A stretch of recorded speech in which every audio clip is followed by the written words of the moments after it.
wrong to think, I will just run away, and then suddenly you're out of level and you go, what do I do now? Or I'm going to attack, and then you do it predictably, get grabbed, and die. He had a good mix of that. He had a good tempo switch between I'm running away, I'm coming in. And I was working on triple R at the start. But then we saw the adaptations. We didn't quite see the counter adaptations. And now we have a Kirby in top 32. So what a world. Now we're looking at Junebug versus DavidCue. This is actually, it loses because Junebug forfeited to Mewtwo King because he just didn't want to play the Sheik Ditto against Mewtwo King. Yep.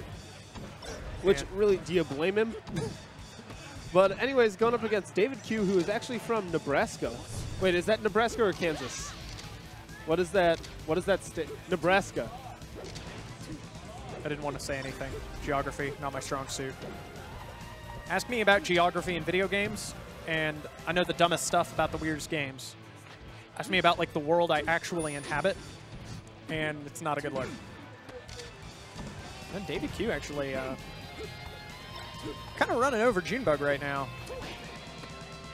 I mean, Falco can do that to Sheik. He's got the a much more concrete punish game on her.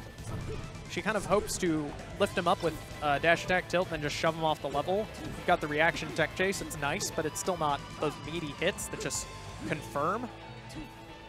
So. Oh! The heavy roll read. Man, that was. You know why that was so interesting to me? Why? Because the obvious thing was a fast down air forward smash. Like, you're going to hold in so you don't go off the level. That means your tech is going to, ooh, hey, hold on. All of a sudden, Junebug up a stock. Yep. At 123% though, but hey, he's bringing it back. No, but actually that read that he made with the forward smash isn't that difficult of a read just because you have that human inclination to roll away from the ledge. I think that's kind of a universal trait to a lot of Melee players that you don't want to roll towards the ledge just naturally. So, but the reason it was so interesting to me is because there were all these pauses. It's like, he didn't get the tech, DavidCue waited, then he did it, then Junebug rolled. Because it was like he was saying, okay, I think you're going to roll in. Junebug didn't do it. He says, do you still think I'm going to roll in? DavidCue goes, no. Yes, I do. Junebug goes, shoot. Then he gets forward smash. It's like an interesting little player conversation there because none of it was immediate. And Junebug's actually winning.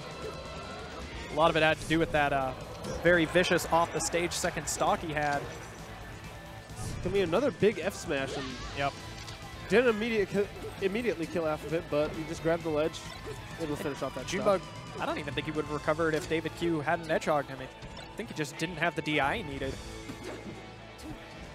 And like you were talking about human tendencies, Junebug was not like mentally ready for DavidCue to willingly go to the edge in that tech chase situation, which is really impressive for the Falco because when you get bodied at the edge like he did on his second stock, that's, a lot of the times that's the last place you want to go.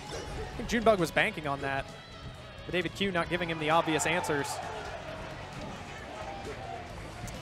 Ooh, part of me wonders if he was looking for a tech on the platform, if he called out the double jump and missed a button. This game is very close. And that's a dead bird. It is. Junebug, after actually kind of getting handled a little bit at the beginning of the game, first stock, brought that back. First stock and a half, definitely got rocked. Then suddenly he was in the lead. So that's the power of Sheik for Spaceys. You get hit, you get dinged around, throw him off the level, suddenly you're winning. Fountain? All right, heading to Fountain is the Falco's counter pick. Interesting. What are you thinking about that? Why do you think you might have chosen this? Falco has a lot of fun stuff he can do to people on Fountain. It is a good Falco level. It is just not an easy Falco level. You have to be very aware of the platform heights at all times. You can't let your muscle memory get the better of you. It causes you to do short hop down air, cancel it on the platform, then spot dodge in place. But you can up tilt through platforms. You can use the platforms to land on them with dare, fall through with dare. You can do all kinds of mean stuff. But the downside is Sheik has a lot of benefits to being on the stage as well. She's got tilts through the platforms. Still a lot of ground space to reaction tech chase through. And he went for that exact same read again, except I think that time Junebug was a little bit further away from the ledge, so that was a little bit harder of a read. But yeah. Yeah, right there, the down air setup. You're able to poke through the platform, so being above them doesn't cost you anything. and then you can actually turn it into an even nastier combo. I like how there DavidCue was just kind of moving around the platforms while Junebug was teching on the ground, just trying to figure out exactly how he's going to get down, what options he's going to use in that situation, because Falco is very powerful from that position. Yep. Another meaty forward smash. This seems to be DavidCue's big finisher. I think that's what he's gotten almost all of his kills with. Which, no lie, that's perfectly fine. Falco's forward smash hits like a truck. So, Smash 4 just popped off for something at the exact same time as Junebug got that back air kill, and I thought it was coming from the melee people. I was like, well, it's just a back air. I mean, it's great. I'm glad he got it, but shucks, dude.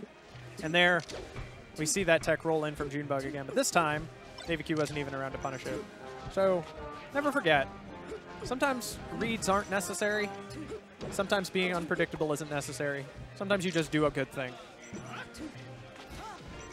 That was a wacky looking grab. I think Junebug kind of snapped to his joystick a little too hard. Didn't really want that back throw.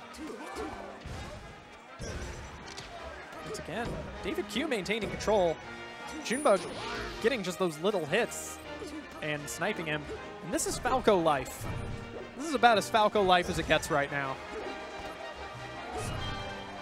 You're winning, you're dominating.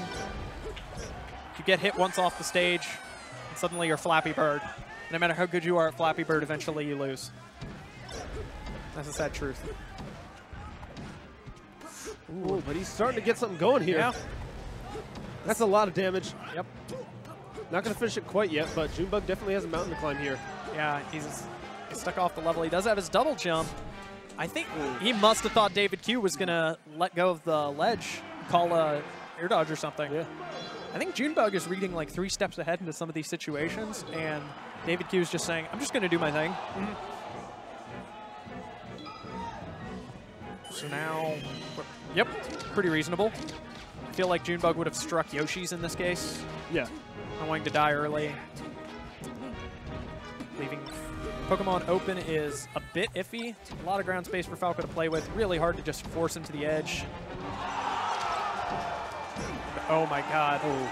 DavidCue is just going in right now. He has built up a lot of damage very quickly. But that was really scary for him. Junebug actually got that little tap off the level. There's another tech roll in off the down air. This time, heck, that could have been reaction. Who even knows? I think DavidCue is just going to forward smash behind himself every time from now on and just say, if it works, it works. I mean, it's been working more than you would typically expect it to, so... I mean, it is hard to adjust your DI in that split second so that DI in doesn't turn into tech in. It's tough. And usually you have to know it's coming in advance in order to have your hand prepared to do that, so... Oh, and that was a very important edge guard that Junebug just lost out on. He's missing his tech against the tree. He's finally going to get the kill with the up air at 156%. Attack! Good job, Falco.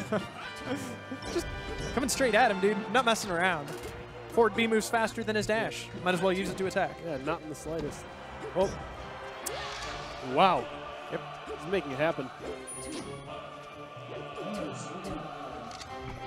Junebug, yeah, he was poking himself into the corner there. He was sitting on DavidCue was sitting on top of that platform, just kind of angling his shield down, waiting for Junebug to make a move. Oh, good techs. Yeah, you know, DavidCue had a lot of percent lead on that stock, and that's pretty much all gone. I'm not sure if he was just getting impatient and Junebug took advantage, or if he actually saw like a real hole in DavidCue's offense that he hasn't been seeing before. Good fadeaway though from Falco. Gonna let Junebug have his free shield grab. But this is a big opener. Very fortunate for Falco that his shine doesn't actually get. Oh, Junebug could get it. Oh no! Okay. All right. This is as real as it gets. Even game. 1-1, 0-0, 1 stock apiece.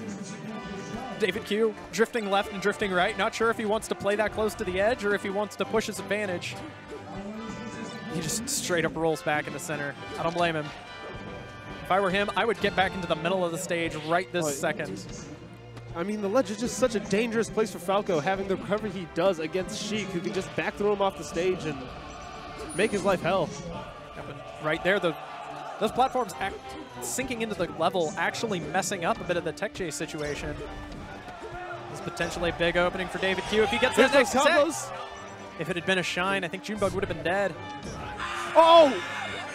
And that low ceiling from Pokemon Stadium. I don't think Junebug was ready for a forward smash. He was not. He got